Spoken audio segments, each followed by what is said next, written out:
चैम्बूर में 32 साल के एक व्यक्ति ने पिछले 2 महीनों से महिला को किडनैप कर रखा था और वो उसके साथ बलात्कार कर रहा था। आरसीएफ पुलिस ने आरोपी मस्तान शेख को गिरफ्तार किया है।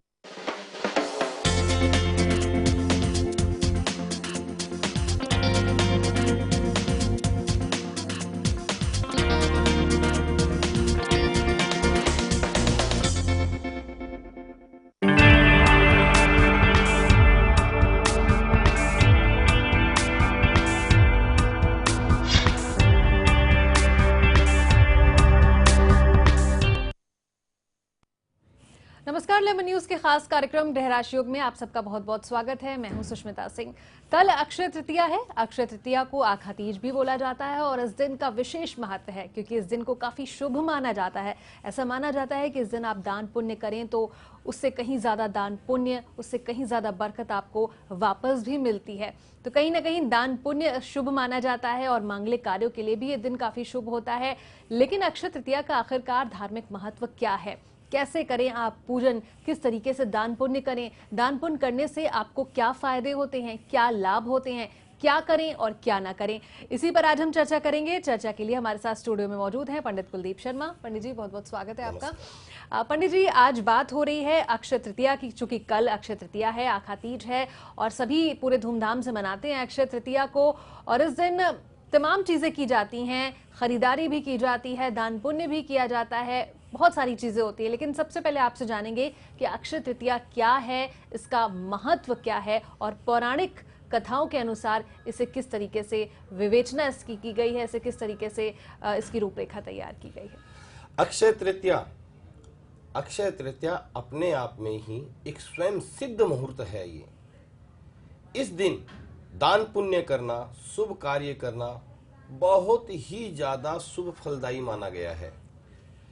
यह जो अक्षय तृतीया है, इस दिन हमारे शास्त्रों में इसके लिए आया है कि अगर आप दान करते हैं, पुण्य करते हैं या कोई भी मुहूर्त करते हैं तो इस दिन का किया हुआ वह अक्षय रहता है और बढ़ता ही चला जाता है।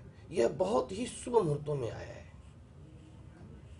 बिल्कुल, तो अक्षय तृतीया का बेहद ही खास महत्व होता है और सभी लोग इसे मनाते हैं, कल इसे मनाएंगे। और हम आज आपको बताने की कोशिश कर रहे हैं कि आप अगर अक्षय तृतीया मनाते हैं, दान पुण्य करते हैं तो उसका महत्व क्या है, आखिर उसके पीछे के कारण क्या है और उसे सही तरीके से उसकी विधि भी हम बताएंगे।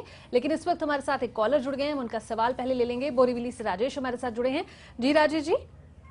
नमस्कार मैडम। जी नमस्ते राजेश जी। हाँ मैडम, मेरा नाम राजेश है, मैं बोरिवली से बोल रहा हूँ जी। तो मुझे बिजनेस में तकलीफ हो रही है जी। पहले मैं आउट ऑफ इंडिया था जी। तो अभी मैं करीबन 7 साल से इंडिया में हूँ जी। तो लेकिन मेरा कोई बिजनेस सेट नहीं हो रहा है। ठीक है, हम आपकी समस्या का समाधान प्राप्त करेंगे, लेकिन उसके लिए आपको अपना डेट ऑफ बर्थ बताना होगा। ओके, मेरा डेट ऑफ बर्थ है 11 मार्च 1972। जी, समय बताएं। समय है 11:15 रात को। स्थान मुंबई? नहीं, मेरा बर्थ प्लेस है गुजरात में, भावनगर है। ठीक है, राजेश जी ने कॉल किया है। हाँ जी राजेश जी। मैडम, तो मुझे क्या करना चाहिए? मैं बिजनेस कर सकता हूँ या मेरा फॉरेन जाने का योग है, क्या करूँ मैं? जी ठीक है, हम आपका सवाल लेते हैं और पंडित जी से ही जानते हैं क्योंकि पंडित जी खुद ही मौजूद हैं हमारे साथ। 11:03:72 11:15 शाम को रात में गुजरात में इनका जन्म हुआ है, भावनगर में। इनका काम ठीक नहीं चल रहा है और आपने भी सवाल सुना, इसे लेकर ये परेशान हो रहे हैं। क्या उपाय बताएंगे? इन्हें बिजनेस करना चाहिए, आगे क्या करना चाहिए, इसको लेकर काफी चिंतित हैं। जी, आपकी पत्रिका जो है तुला लग्न की पत्रिका है और मकर राशि की। तुला लग्न और मकर राशि, तो इस समय तुला लग्न पर शनि का गोचर चल रहा है राहु के साथ। कहते हैं कि तुला लग्न में सबसे जो कारक है वह शनि ही आए हैं। जब देने के लिए कारक ग्रह आ जाएं तो वह जातक को छप्पर फाड़ के देते हैं। लेकिन अगर शनि ये भी कहते हैं कि मैं आपके पिछले जन्म या इस जन्म के अच्छे या बुरे कर्मों का भी मैं साथ साथ में न्याय करूंगा। राहु के साथ शनि बैठे हैं तो कुछ राहु और शनि का यह योग कहीं ना कहीं थोड़ी सी परेशानी का कारण गोचर के कारण बना हुआ है। आपकी पत्रिका के अनुसार 2015 नवंबर से शुभ योग आरंभ होगा। जब 2015 नवंबर से शुभ योग होगा, तो आपके जो बाहर जाने का आप सोच रहे हैं, आप बाहर जा सकते हैं। अगर यहाँ बड़े स्तर पर बिजनेस करना चाहते हैं तो यहाँ कर सकते हैं। इस समय आप कुछ संयम के साथ समय को व्यतीत करें और जो कर रहे हैं उसी में आनंद उठाएं। इस समय बड़ा रिस्क लेना आपके लिए नुकसानदायक साबित हो सकता है। और क्या करें, आप अच्छा सा एक नीलम लेवें और नीलम लेकर के उसे अपने गले में पेंडल बना करके पहन लेवें, जिससे आपका जीवन सुखमय होता चला जाएगा। बिल्कुल, तो राजेश जी, संयम आपको बरतना है और जो भी आप कर रहे हैं उसी को अच्छी तरीके से करने की कोशिश करनी है। एक नीलम आपको पहनना है और जो भी पंडित जी ने बताया उन उपायों को अपनाना है। हम उम्मीद करेंगे कि आपको आपकी परेशानी से जल्द ही निजात मिले। बहरहाल, आज बात हो रही है अक्षय तृतीया की, आखातीज की। कल अक्षय तृतीया है और अक्षय तृतीया को काफी शुभ जरूर माना जाता है, लेकिन इस अवसर को, इस पर्व को किस तरीके से मनाना है, क्या करना है, क्या नहीं करना है, आज हम पंडित जी से इसी बारे में चर्चा कर रहे हैं। पंडित जी, आपने इसका महत्व बताया, धार्मिक महत्व बताया कि आखिर क्या महत्व होता है अक्षय तृतीया। पौराणिक अगर महत्व की बात की जाए तो क्या महत्व है पौराणों के अनुसार अक्षय तृतीया? देखिए, अक्षय तृतीया अपने आप में अक्षय है, भगवान शिव का वरदान है। हमारे हिंदू धर्म में विष्णु भगवान का जो छठा अवतार है, वह छठा अवतार परशुराम के रूप में प्राकट्य हुआ था। जब परशुराम के रूप में प्राकट्य हुआ, उस समय सतयुग जा रहा था और त्रेता युग आ रहा था। तो जब सतयुग का जाना और त्रेता का आना जो संधि काल समय है, उस संधि काल समय को ये अपना अक्षय तृतीया का दिन था। तो ये अक्षय तृतीया इतनी शुभ मानी गई है, उसी दिन से अक्षय तृतीया का महत्व बढ़ता चला गया। कहते हैं कि इस दिन मां लक्ष्मी को और कुबेर को शंकर भगवान ने धन का स्वामी बनाया था।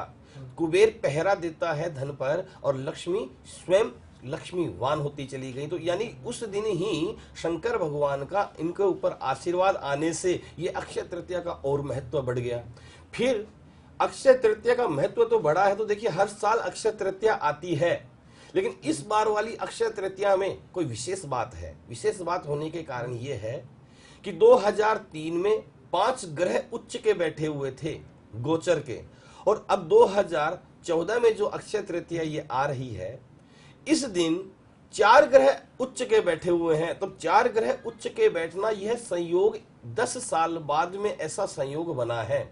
इस दिन अगर हम कोई दान पुण्य कर रहे हैं, कोई पाठ पूजा कर रहे हैं या कोई धार्मिक अनुष्ठान करवाने की सोच रहे हैं, तो यह आपको इतना ज्यादा फल मिलेगा इसका कि जिसकी कोई सीमा ही नहीं है, क्योंकि अक्षय जो है वह बढ़ाता चला जाता है, बढ़ाता ही चला जाता है। कहते हैं कि इस दिन का जो किया हुआ दान पुण्य तो ठीक है, लेकिन चंद्रमा उच्च के हैं। देखिए इस पत्रिका में चंद्रमा उच्च के हैं, शनि उच्च के हैं, शुक्र उच्च के हैं और सूर्य उच्च के हैं। 4 ग्रहों का एक साथ उच्च होना अपने आप में बहुत ज्यादा महत्व रखता है।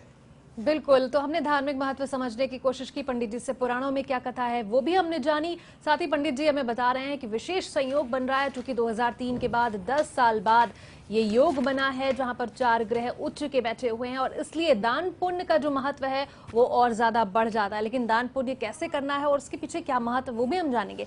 पंडित जी, दान पुण्य का विशेष महत्व बताया जाता है अक्षय तृतीया के दिन। क्या क्या दान करना चाहिए और उन सब चीजों को दान करने के पीछे क्या कारण है, उनका क्या महत्व है? देखिए, अक्षय तृतीया अपने आप में शुभ और सिद्ध मुहूर्त है। इसे कई जगह आखा तीज बोलते हैं, कई जगह अक्षय तृतीया कहते हैं। ये अबूझ मुहूर्त के नाम से भी लोग इसे कहते हैं। इस दिन कोई भी मुहूर्त निकलवाने की जरूरत नहीं है। अगर अक्षय तृतीया सुबह सूर्य उदय से लेकर के प्रदोष काल समय तक अगर वह रहती है, तो वह बहुत ही महत्वपूर्ण हो जाती है, बहुत ही महत्वपूर्ण।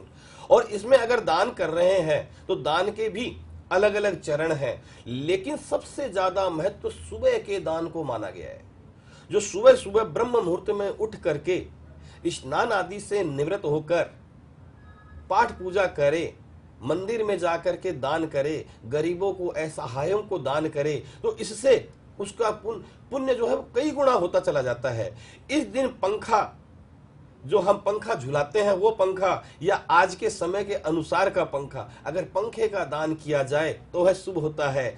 चावल अक्षय, अक्षत, अगर चावल का दान करते हैं वो भी बहुत शुभ होता है। चावल के साथ साथ नमक का, घी का, शक्कर का और हरी सब्जी, फल फ्रूट और साथ साथ में गऊ, भूमि, स्वर्ण, अगर आप अपने सामर्थ्य अनुसार दान करते हैं तो परमात्मा बहुत ज्यादा इसका रिटर्न आपको वापस धर्म के रूप में मिलता है। इससे आपके पूर्वज एवं पूर्वजों के साथ साथ में आपकी आने वाली जितनी भी पीढ़ियां हैं उनके लिए यह धर्म इतना अच्छा होता है कि वह कई पीढ़ियों तक चलता है अगर इस दिन सही रूप से दान कर दिया। और कहीं भी हमारे जीवन में गलतियां हो गई हो, हमने इतने पाप किए हैं, जो इतने पाप किए तो उस पाप को काटने के लिए भगवान विष्णु ने यह अक्षय तृतीया क्या महत्तम बताया है कि इस दिन अगर आप बहुत अच्छे ढंग से पाठ पूजा जप ताप करके और भगवान के सामने खड़े होकर के अपने इस जन्म के और पिछले जन्म के पापों के लिए अगर क्षमा मांगे तो मैं निश्चित आपके पापों का अंत करूंगा और आपके जीवन में खुशहाली लाऊंगा, ये भगवान विष्णु कहते हैं। बिल्कुल, तो हमने जाना पंडित जी से कि किस तरीके से आपको दान पुण्य करना है, क्या क्या चीजें दान पुण्य करनी होती है और उनका क्या महत्व होता है। हम आगे भी चर्चा जारी रखेंगे, बहुत से सवाल हैं अक्षय तृतीया से संबंधित जो हम पूछेंगे पंडित जी से, लेकिन इस वक्त हमारे साथ एक कॉलर जुड़ गई हैं बोरीवली से, भारती बेन। जी भारती बेन। मुझे मेरी बेटी के लिए पूछना है जी। और मेरी बेटी का नाम है अमी और मेरा उसका बर्थडे है 28/11/1982। जी, समय बताएं। समय दोपहर को 2 बजे।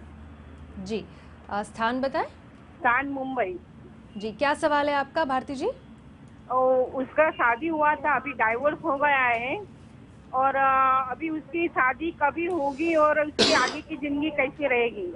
ठीक है, हम आपका सवाल लेते हैं। भारती जी इन्होंने कॉल किया है, ये अपनी बेटी के लिए सवाल कर रही हैं। 28/11/82 दोपहर के 2 बजे मुंबई में इनकी बेटी का जन्म हुआ, शादी के बाद डिवोर्स हो गया है, क्या आगे दोबारा शादी होगी, आगे की जिंदगी कैसे रहने वाली है? ये तो बहुत ही गलत हुआ। मांगलिक कार्य हुआ, मांगलिक कार्य होने के बाद में बच्ची का जीवन जो है परेशानियों में आ गया, यह परेशानी का ही कारण है। लेकिन मैं भारती जी बच्ची के लिए बताना चाहूँगा कि बच्ची को जो दशा चल रही है चंद्रमा और चंद्रमा में राहु, तो चंद्रमा और राहु जो है वह थोड़ा अच्छा योग नहीं बनता, इनकी दशाएं शुभ फलदायी नहीं होती। बच्ची को आप क्या करें, कुछ पूजा पाठ के लिए कहें, क्योंकि कहते हैं कि हनुमान जी ने माँ सीता और रामचंद्र जी को मिलाया था। मंगल भवन अमंगलहारी, सभी प्रकार के अमंगलों को हरने के लिए हनुमान जी सबसे सर्वश्रेष्ठ देवता है। इन्होंने स्वयं शादी नहीं करी, लेकिन इनकी वजह से घर में मांगलिक कार्य होते हैं और मांगलिक कार्य टूटते नहीं है। आपकी बच्ची की कुंडली में किसी भी प्रकार का मंगल का योग तो नहीं है, लेकिन इनको हनुमान जी की आराधना, हनुमान जी की पूजा करनी चाहिए। हनुमान जी के मंदिर में जाकर के इनको मीठा प्रसाद और बच्चों में बांटना चाहिए। इससे क्या होगा कि इनके जीवन की आ रही अड़चनें कम होंगी और भगवान हनुमान जी की कृपा से आपकी बच्ची का गृहस्थ जीवन दोबारा से सही हो जाएगा और बच्ची अपना जीवन जी पाएंगी। एक अच्छा सा इनको पुखराज धारण करवा दीजिए गले में। पुखराज धारण करने से बृहस्पति का आशीर्वाद बच्ची पर आएगा और वह पेड़ फलता फूलता चला जाएगा। बिल्कुल, तो भारती जी आपको आपकी बेटी के लिए परेशान होने की ज़रूरत नहीं है। कुछ ग्रह दशाएं ज़रूर खराब चल रही हैं, लेकिन उन्हें किस तरीके से पटरी पर लाना है, उनका उपाय क्या होना है, पंडित जी ने आपको बताया है, उन्हें आपको अपनाना है। आज बात हो रही है अक्षय तृतीया की, कैसे मनाएं आज अक्षय तृतीया, और उसके संबंधित तमाम चर्चाएं हम कर रहे हैं, पंडित जी से जानने की कोशिश कर रहे हैं। दान पुण्य करना विशेष महत्व का माना जाता है। पंडित जी, दान पुण्य की आपने बात की, क्या क्या चीज़ें दान की जाती हैं? पंखा, चावल, घी, नमक आदि तमाम चीज़ें हैं जो दान की जाती हैं, लेकिन क्या भूखों को खाना खिलाना, असहाय लोगों की सहायता करना, उनको मदद करना, उनको दान पुण्य करना, इसका कुछ विशेष महत्व है? देखिए, भरे हुए को तो हर कोई भरता है। जहां पर भंडारे भरे हुए हैं वहां तो अपने आप और भंडारे भरते चले जाते हैं, लेकिन बहुत से असहाय भी हैं। बहुत से परिवार इस तरीके से हैं कि वो सुबह खा लेते हैं, शाम को नहीं खा पाते। ऐसे असहाय व्यक्तियों की इस दिन सहायता की जाए, किसी भी रूप में, अन्न के रूप में, वस्त्र के रूप में, भूमि के रूप में, मकान के रूप में, किसी भी रूप में अगर ऐसे व्यक्तियों की, असहाय व्यक्तियों की अगर सहायता करे तो इससे क्या होता है, परमात्मा आप पर इतने प्रसन्न होकर के और बहुत ज्यादा देते चले जाते हैं। बिल्कुल, तो परमात्मा की कृपा आप पर होती है। अगर आप किसी गरीब का पेट भरते हैं, असहाय लोगों की मदद करते हैं, तो जाहिर है वो दान पुण्य सबसे ज्यादा विशेष महत्व का हो जाता है। लगातार हम बात कर रहे हैं आज अक्षय तृतीया की, और दर्शक हमें कॉल भी कर रहे हैं। अगर आपके भी कोई सवाल है तो आप इन नंबर्स पर हमें कॉल कर सकते हैं। हमारे नंबर लगातार स्क्रीन पर फ्लैश हो रहे हैं। अगर आप पंडित जी से मिलना चाहते हैं तो आपको समय लेना होगा, और उसके लिए पंडित जी का मोबाइल नंबर भी फ्लैश हो रहा है, उस पर कॉल करिए, पहले उनका समय लीजिए और फिर आप मिलकर अपनी समस्या का समाधान प्राप्त कर सकते हैं।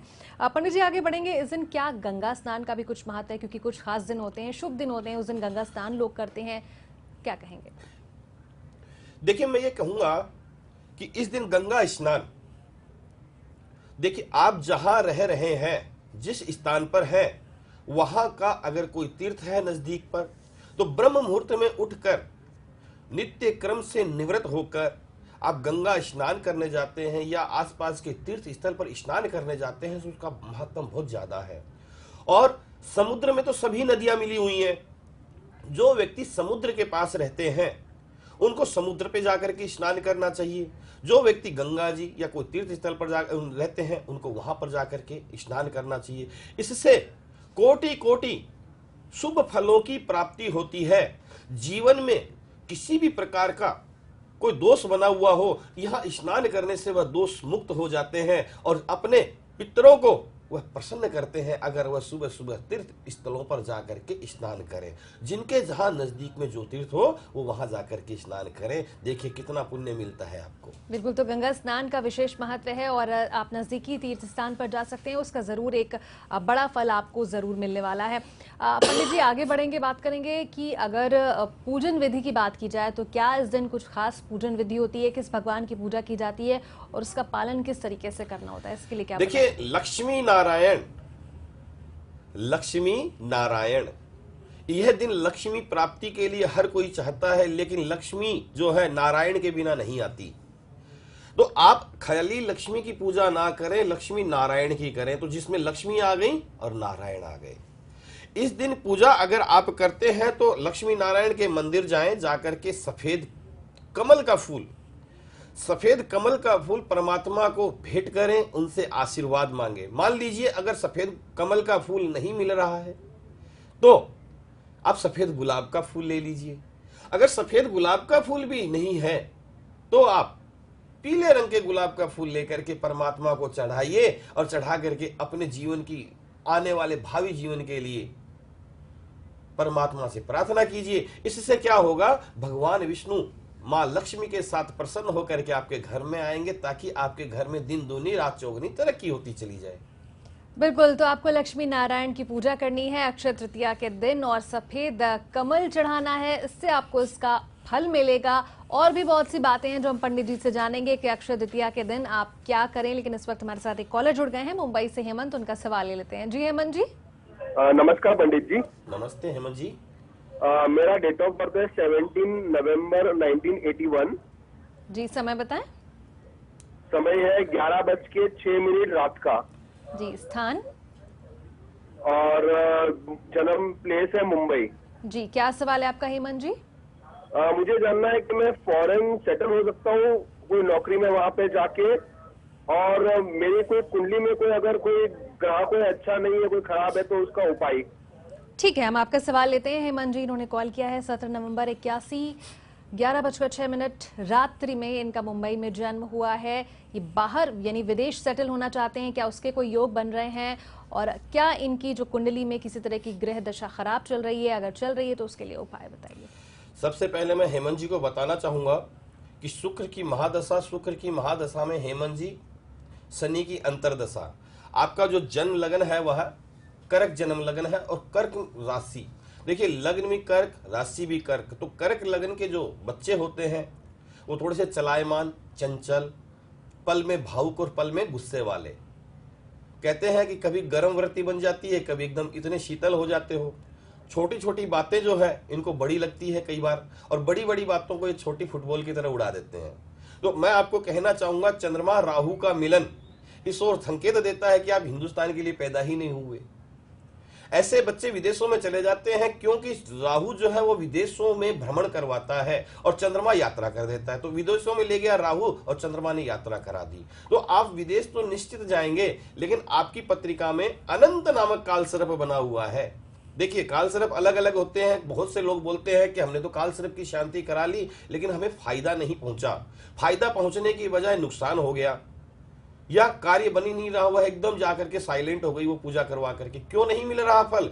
इसलिए नहीं मिल रहा क्योंकि हम उसकी पूजा सही ढंग से नहीं कराई। जब पेट का दर्द होता है तो सिर की गोली जो लेने से पेट दर्द खत्म नहीं होता, ऐसे ही कालसर्प भी अलग अलग आए हैं।